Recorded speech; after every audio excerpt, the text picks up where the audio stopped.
CCM oye! Ruaha oye! Kina mama moto moto, wazazi uchungu wa mwana, vijana oye! Vijana mpo! Asanteni sana ndugu zangu wana Ruaha. Mimi niliyosimama hapa naitwa Fadhili Ngajilo. Mimi ni mbunge mteuliwa wa chama. Kwa hiyo nyie wananchi mmeletewa jina langu ili muweze kuamua mimi ndiwe sasa mbunge kamili. Wangapi mtalipa kura? CCM oye!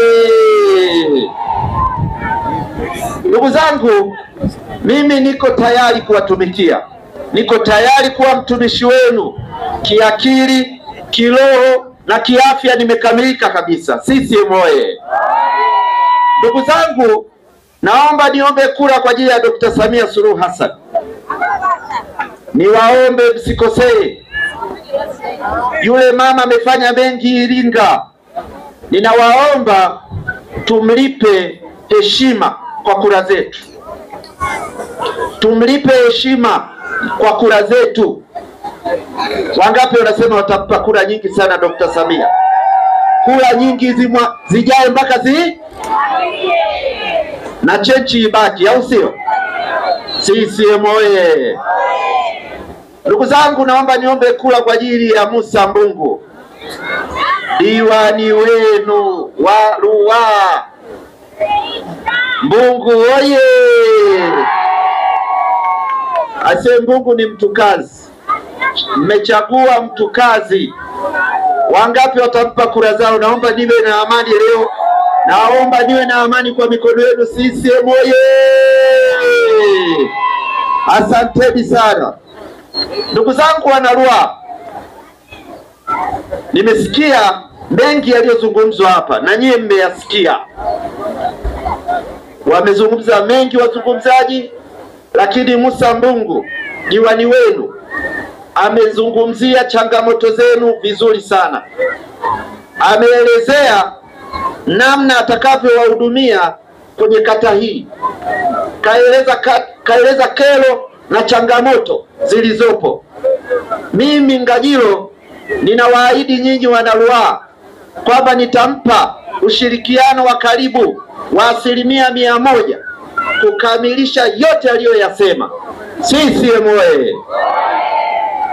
Amegusia swala la miundombinu ambayo tutaifanyia kazi kwa pamoja, na hapa limezungumzwa swala la miundombinu, na najua hii ni kero sehemu kubwa ya manispaa. Tutaifanyia kazi kwa pamoja. Ndugu zangu, amegusia swala la kituo cha afya kuhusu umaliziaji wa ile phase. Nadhani hayo yote kazungumza kama diwani, tutayafanyia kazi. Ndugu zangu, yeye amezungumza kama diwani, lakini mimi ningependa nizungumze kama mbunge ili mjue kama Ngajilo amejiandaa kuwa mbunge au hajajiandaa. CCM oye!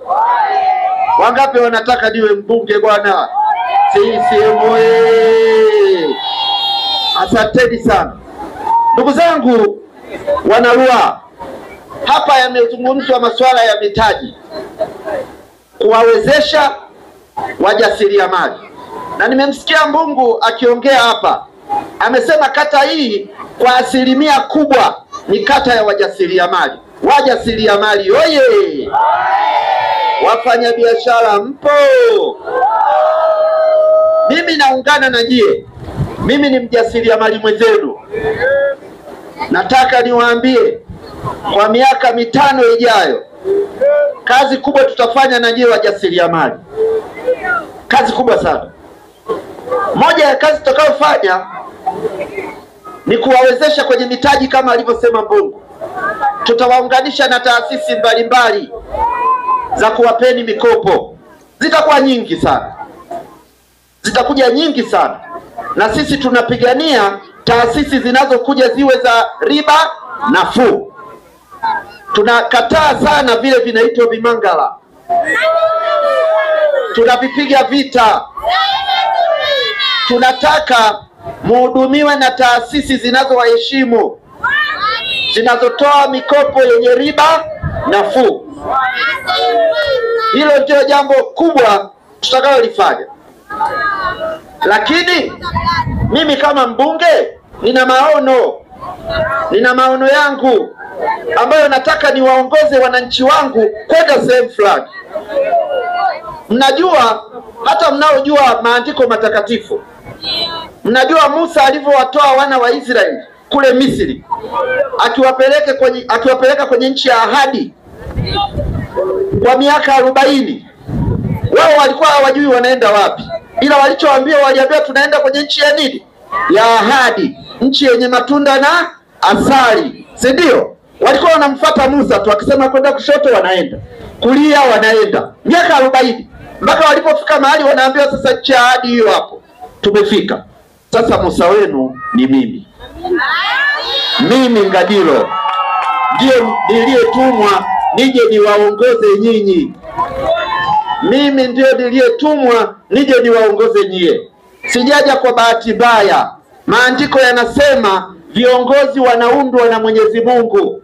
Viongozi wanatoka kwa Mungu. Na imeandikwa mamlaka zote zatoka kwa Mungu na hakuna mamlaka isiyotoka kwa Mungu. Maanake Mungu anasisitiza viongozi wote mnaowaona wametengenezwa na yeye. Sasa nataka kuwaambia, tunaondoka katika hali ya ujasiriamali tulionao, tunahamia katika ujasiriamali wa kisasa. Nataka tutoke hapa tulipo katika hali tulionayo, twende kwenye hali ya kisasa. Hayo ndio maono yangu. Na tutayatekelezaje hayo? Mtaanza kuona tuna semina, tutazileta huku kwenye kata, semina za ujasiriamali. Nataka tuanze kufundishana, kuelimishana masuala ya ujasiriamali. Yawezekana unafanya ujasiriamali na wewe, yawezekana una shughuli zako zinakupa kipato na unaamini zile shughuli zinakupa kipato kizuri, lakini kumbe ungepata elimu ya ujasiriamali, ungepata faida kubwa zaidi, ungejijenga vizuri zaidi wewe na familia yako. Sasa mumchague Ngajilo ili ashughulike na hilo. Ndugu zangu, nataka niwape mfano. Nataka niwape mfano. Ili eneo, sehemu kubwa ya ili eneo ni vilabu vya kienyeji. Uongo kweli? Vilabu vinavyouza pombe za kienyeji, si ndio? Naomba mnisikilize kwa makini. Nimeshaahidi sehemu nyingine, na mimi huwa natunza ahadi. I usually keep a promise. Ninaweka ahadi. Nikikubaliana na nyie naweka ahadi. Ahadi yangu niliyoitoa, nimesema nikiingia tarehe 29 mkinipa kura, ninataka kikao na wamiliki wote wa vilabu vya pombe za kienyeji. Nataka kukaa nao, tuzungumze kwa pamoja, tusikilize kero zao, tupate suluhisho la pamoja. CCM oye! Hapo vipi? Nafanya hivyo kwa sababu nimesikia kuna kero nyingi sana zipo. Nimezisikia.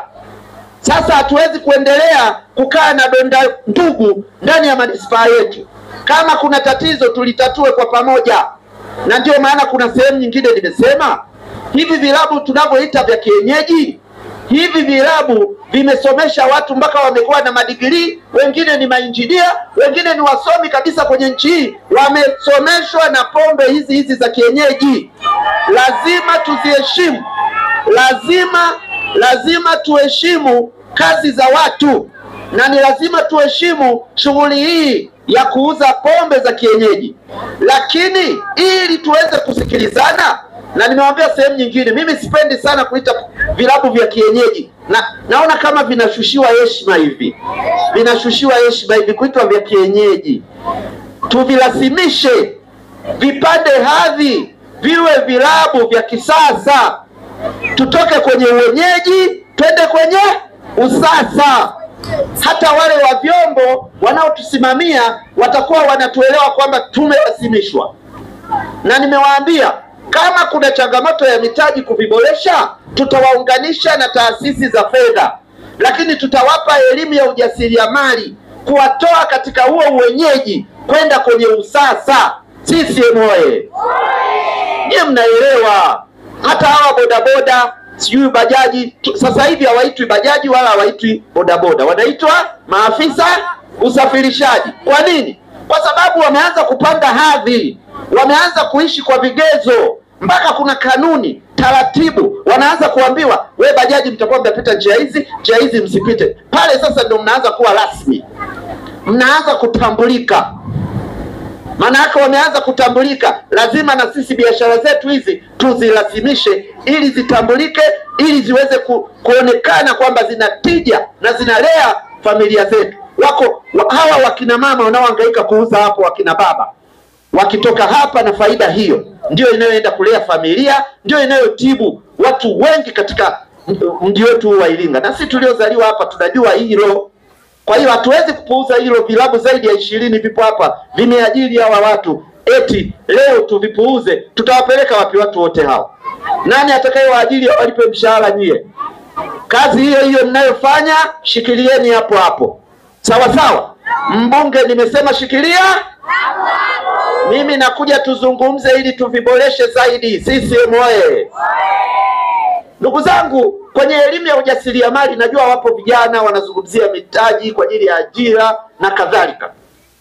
Mimi naamini katika kujiajiri.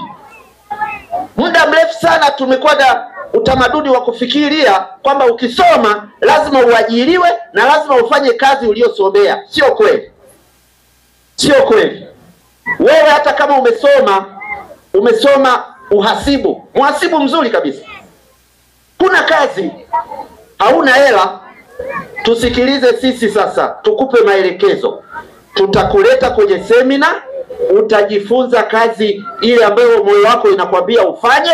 Kama unaweza kufiatua tofali, tutakuunganisha na taasisi za kukopesha vifaa vya kufiatulia tofali. Kama ni mashine tutakupa. Tutakwambia bwana, nenda kafiatue tofali, kakae pale, fiatua tofali, tukupe mtaji. Halafu ule uhasibu wako uliosomea chuo kikuu, sasa nenda kasimamie matofali yako mwenyewe kupitia uhasibu wako. Hapo vipi?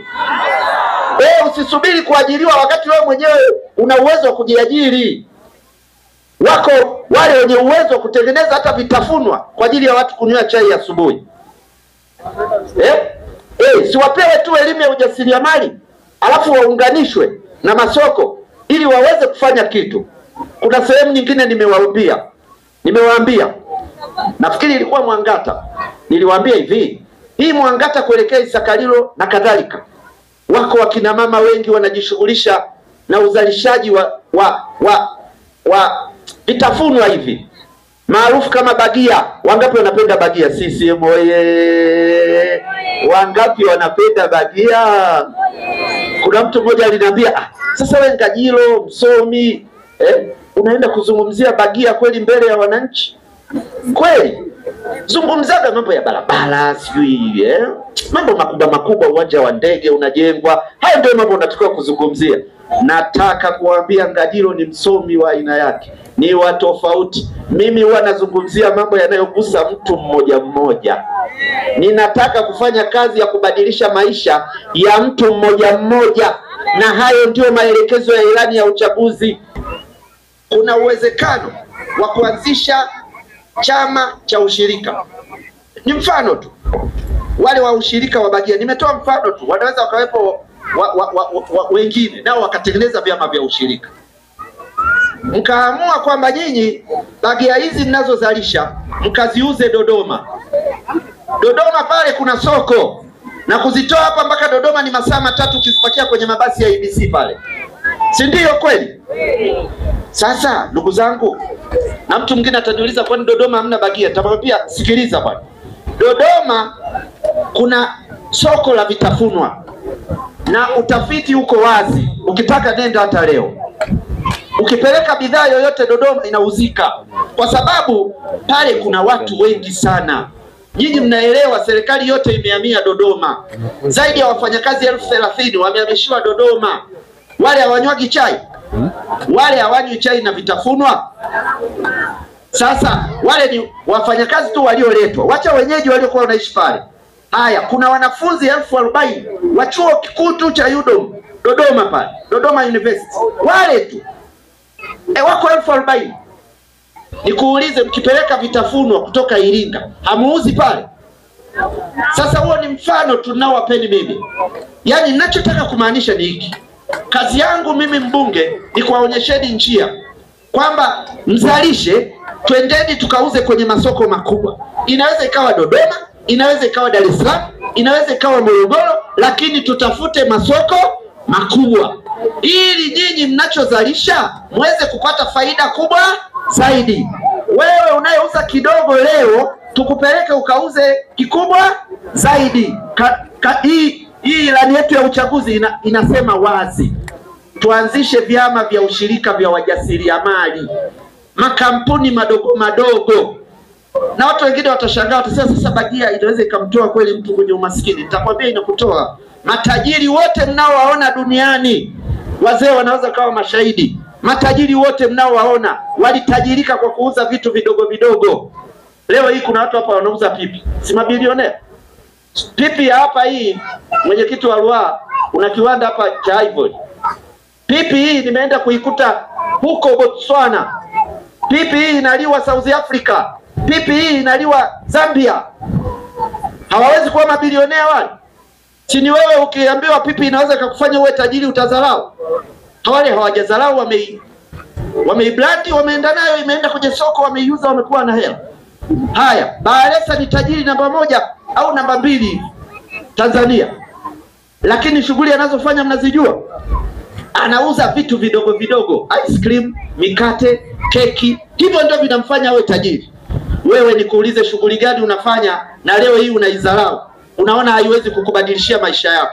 Sasa mbunge wenu huyu anataka mshikilie hapo hapo shughuli zenu hizo hizo mnazofanya.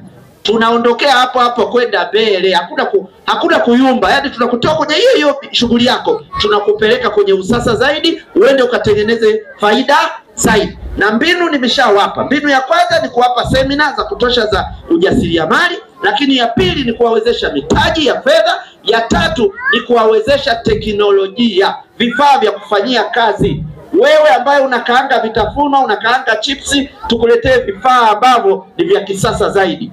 Badala ya kutumia makarai ya kawaida kukaangia chipsi, sasa mtumie chipsi fryer za gesi au za umeme. Sasa wewe hiyo ndio itakuwa nzuri tukikukopesha, au sio? Hapo vipi? Wewe ambaye unafanya shughuli zako kwa kutumia, leo hii kuna watu wanatengeneza tofali kwa kutumia mbao, wameunganisha mbao, wanafyatua tofali. Uongo kweli? Sasa huyu si anahitaji mashine ya chuma, ile mashine ambayo akigusa tu hivi tofali imeshuka? Si ndio tumkopeshe mashine ile? Ile mashine inauzwa 400,000 au 500,000 ile nzuri. Tukimpa hela, sawa, anaweza akachukua akaenda kununua, lakini wachache sana watafanikiwa kununua, kwa sababu hela huwa inashawishi. Unaweza kukuta hela umeanza kufikiria kuongeza mke wa pili badala ya kwenda kununua mashine. Sisi tumekukopesha hela ya mashine, wewe unafikiria mambo ya starehe. Sasa ni bora tukuunganishe na taasisi zinazokopesha teknolojia. Tukwambie bwana, kopa teknolojia. Wakina mama wengi hapa wanaweza kupika kwenye sherehe, lakini hawana vifaa vya kusevia yale mahotpot, hamna vifaa, masufuria yale ya kupikia yale makubwa. Sufuria ile linauzwa zaidi ya 200,000. Tukikukopesha lile, tumekukopesha teknolojia, tumekukopesha vifaa ambapo una uwezo wewe wa kuanza kulisha shughuli ndogo ndogo. Sio lazima ulishe maharusi makubwa. Unaweza ukaanza na komunyo ya kwanza, unaweza ukafuatia vipeimara, ukaja na vibirthday hivi vidogo vidogo, baadaye utakuja kukua mpaka unakuja kuwa mzalishaji mkubwa na mlishaji mkubwa wa vyakula kwa watu. Sisi oye. Hapo vipi? Sasa huo ndio muondoko wa mbunge wenu. Anataka tuelekee huko. Tutoke katika hali fulani tulionayo sasa, twende kwenye hali ya kisasa zaidi. Sisi oye. Ndugu zangu wana Ruaha, mimi mkinichagua mtanisikia nikipiga sauti sana kuhusu kuhamasisha ujenzi wa viwanda Iringa. Nitahamasisha sana.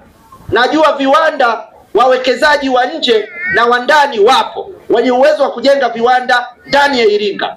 Sisi kazi yetu kama wabunge ni kuhamasisha, kupaza sauti, kuwaambia wenye fedha zao, njooni Iringa kuna rasilimali za kilimo, kuna rasilimali za misitu, kuna ardhi, kuna hewa, kuna maji, kuna watu wa kuajiri. Nguvu kazi yote mkiwaajiri kwenye viwanda vyenu watafanya kazi vizuri. Kazi mojawapo ya mbunge ni kuhamasisha maendeleo yaje kwenye eneo lake. Mimi nitafanya kazi ya kuhamasisha wenye viwanda waje kujenga viwanda vyao ndani ya manispaa ya Iringa hapa. Na nasema hili kwa ushahidi tu. Ndugu zangu wana Iringa, Iringa ilishawahi kuwa na viwanda vingi. Na nyinyi Ruaha ndio mashahidi wakubwa. Nikizungumza nyinyi mnaweza mkanisapoti zaidi. Wako wazee hapa wanajua. Iringa kulikuwa na viwanda hapa. Si mlikuwa Ruaha hapa mlikuwa na viwanda hapa? Mzee anasema hapa soda ya Coca-Cola ilikuwa inatengenezwa hapa. Wangapi wanajua hilo? Kwamba soda ya Coca-Cola ilikuwa inatengenezwa Iringa. Yaani ulikuwa mtu wa nyanda za juu kusini, mtu wa Mbeya, Songwe, Njombe, Ruvuma na Iringa yenyewe, kama kiwanda hiki kimefungwa haunywi soda. Soda sahau. Ilikuwa soda lazima itoke Iringa. Mmenielewa? Kiwanda kile kilifungwa kutokana na mabadiliko ya kiuchumi yaliyotokea miaka ya 90. Sasa viwanda hivi vilikuwa vingi. Hapa kulikuwa na Cotex. Hiyo hapo chini walikuwa wanafuma nyuzi, si ndio? Kulikuwa na Motomat. Walikuwa wanatengeneza vifaa vya magari, si ndio? Kulikuwa na viwanda hapa kede mpaka tani kata almasi kule juu. Walikuwa wanakata almasi.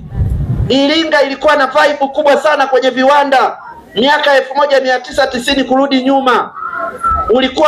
Ulikuwa uchumi wa Iringa unasapotiwa sana na viwanda. Na ile ilikuwa inasaidia mzunguko wa fedha. Tukisema mzunguko wa fedha tunamaanisha wale walikuwa wakilipwa mishahara, wakilipwa posho zao viwandani, wanakuja nazo hapa. Hapa si ndio kwa Mgongo? Hapa. Sasa wanakuja hapa, wananunua kinywaji, wananunua chakula, wananunua bidhaa kwa fedha waliolipwa kiwandani. Na ndio fedha inazunguka miongoni mwenu. Mmenielewa? Sasa lazima tuchochee uchumi wa viwanda. Na nimekuja kulizungumza ili Ruaha makusudi, kwa sababu Ruaha kwa historia hii ni industrial area, ni eneo la viwanda. Uongo kweli? Kuna eneo lina viwanda vingi kuliko Ruaha hapa Iringa? Nyinyi ndio wamiliki wa viwanda vikubwa kuliko Iringa yote. Hata kama Mfindi wanasema kuna viwanda, lakini haviwezi kuizidi Ruaha. Haviwezi. Ruaha kuna viwanda vingi vya uzalishaji na ni eneo kubwa la viwanda. Sasa mimi kama mbunge wenu nitasimamia hiyo hoja kila siku kuhakikisha kwamba Iringa tunapata viwanda. Na ilani ya uchaguzi imetamka, sio mimi naongea tu. Kuna viwanda vimetajwa kwenye ilani ya uchaguzi. Wamesema kuna viwanda vya kimkakati vitajengwa Iringa. Sasa kazi yangu mimi pia ni kuvutia vile viwanda vya kimkakati. Viwe vya mbolea, viwe sijui vya kuzalisha nguzo za umeme, sijui vya nini. Na mimi nivutie manispaa. Lakini wamesema kuna viwanda vikubwa, viwanda vya kati na viwanda vidogo vidogo vitajengwa Iringa. Imeandikwa kwenye ilani yetu ya CCM. Sio maneno yangu nayotoa mdomoni. CCM oye. Tena niwaongezee, ilani yetu imesisitiza, kuna eneo linaitwa Kibwabwa, lipo hapa, imelitaja kwamba eneo hilo zinaenda kuanzishwa kongani za viwanda vidogo vidogo. Pale Nduli kuna eneo linaitwa Mapanda, na lenyewe linaenda kuanzishwa viwanda vidogo vidogo. Sasa kazi yangu mbunge ni kwenda kusisitiza kwamba lazima tujenge viwanda, lazima tuanzishe viwanda vidogo vidogo ambavyo vitasapoti ajira, vitasapoti mzunguko wa fedha kwa ajili ya Wanairinga. Na mimi hiyo idea naikubali na ninaisapoti sana. CCM oye. Ndugu zangu, nimeongea sana na niliambiwa niongee kidogo, lakini nina jambo lingine la mwisho la kuzungumza. Nina jambo la mwisho, mnisikilize. Ninaamini hapa wengi ni wakulima. Wakulima mpo? Maana diwani alisema hapa ni wajasiriamali 99%, ila mimi nilishtuka kidogo. Na kuunga mkono mheshimiwa mbunge. Lakini hapa nina uhakika nyinyi mna mashamba yenu Kilolo, wengine mnaenda Iringa vijijini, kata hizo za jirani mnamiliki mashamba nyinyi. Uongo kweli? Kipindi cha kilimo mnaondoka hapa mnahamia mashambani. Uongo kweli? Sasa niwaambie, ni kweli Iringa manispaa 33% ya watu wanaoishi hapa ni wajasiriamali, lakini 31% inayofuatia ni wakulima. Kwa hiyo mimi kama mbunge siwezi kudharau sasa kuzungumzia ile 31% ya wakulima. Lazima niwaahidi kwamba mimi kama mbunge nitasimama na wakulima. Ninafahamu wakulima wanaoishi Iringa wana changamoto gani. Hizo changamoto tutazitatua kwa pamoja. Moja, najua kuna swala la mbolea limetajwa kwenye ilani yetu. Mbolea mwaka huu itaongezwa inayoletwa Iringa. Tena imetajwa kwa herufi, imetajwa kwa tarakimu. Wamesema kutoka tani 21,000 kwenda tani 38,000 za mbolea zinaletwa hapa, mbolea ya ruzuku Iringa. Pigeni makofi kwa Dr. Samia Suluhu Hassan.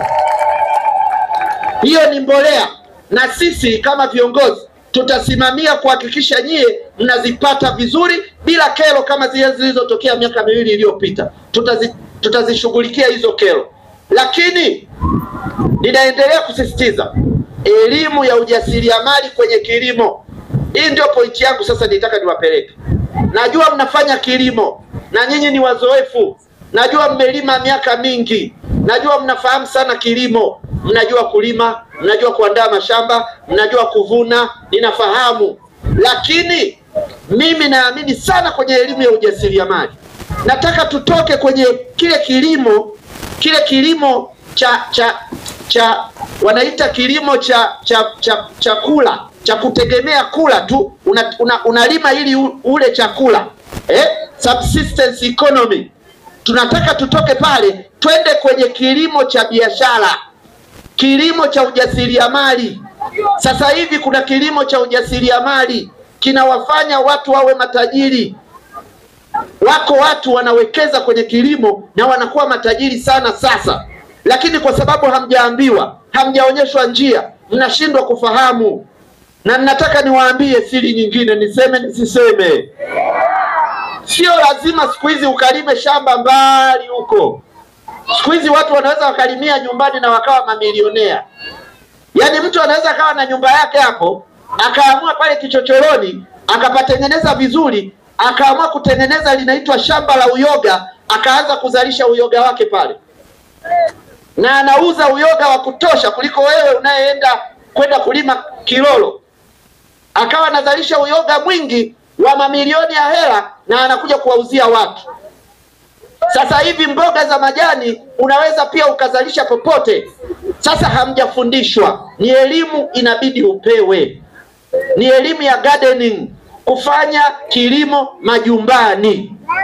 Ndio kinageuzwa kinakuwa kilimo cha ujasiriamali, kilimo cha biashara. Zamani mlizoea mkaona mpapai, ili mti wa mpapai utoe papai lazima wote uwe mrefu kabisa zaidi ya mita 6 juu ndio unaanza kutoa papai.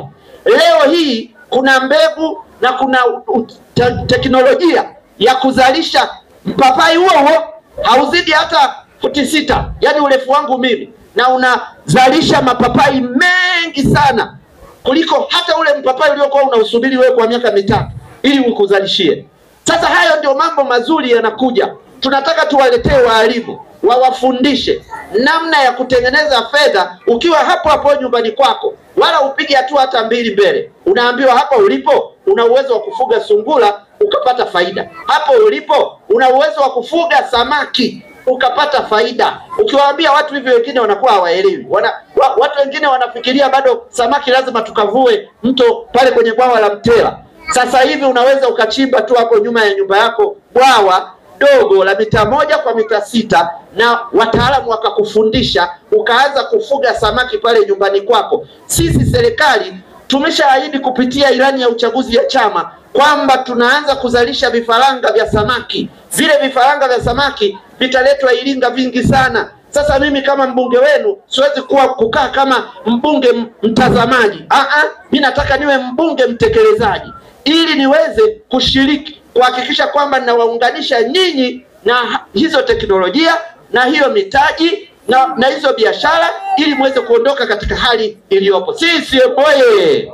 Ningekuwa na muda mwingi ningewaeleza mengi na ndoto zangu za kuiondoa Iringa hii ilipo kuelekea kule kwenye Iringa ya matumaini.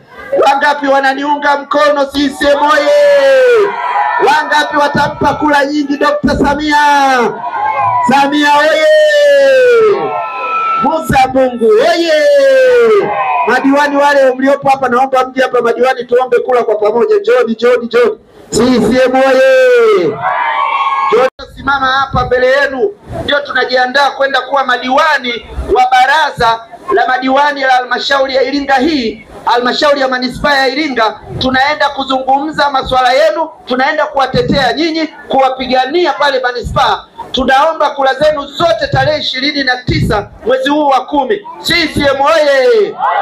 Oktoba 29 tunatiki tena. Msitusahau, unaweka, unachukua, unaweka. Asanteni sana.